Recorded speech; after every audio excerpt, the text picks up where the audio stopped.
මම රෝෂාන් විදන කත්මියක් උතුරු ඉන්දියාවේ උත්තරකාන්දවලදී අවුරුදු 3ක විතර දුෂ්කර භාවනාවෙන් ලැබුණු මටමාවේනික බලයකින් ප්‍රතිකාර කරන්නේ.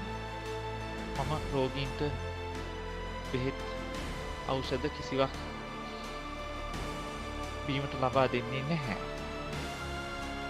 ඉතින් මාව සම්බන්ධ කරගන්න ඉතාමත් අපහසුයි දුරකථන මාර්ගයෙන් කියලා චෝදනාවක් තියෙනවා. මොකද මම වැඩ කරන වෙලාවට රෝගීන්ට ප්‍රතිකාර කරන වෙලාවට උත්තර ශාස්ත්‍ර කටයුතු කරන වෙලාවට මගේ ෆෝන් එක නිහඬ කරනවා. ඒ ගැන මට සමාව වෙන්න. මාව සම්බන්ධ කර ගැනීමට උත්සාහ කරන සියලුම දෙනාට හැකි උපරිම විදියකින් සහයෝගය ලබා දීමට අවස්ථාවක් ලබා දීමට උත්සාහ කරනවා. ඔයාලට බොහොම පිං.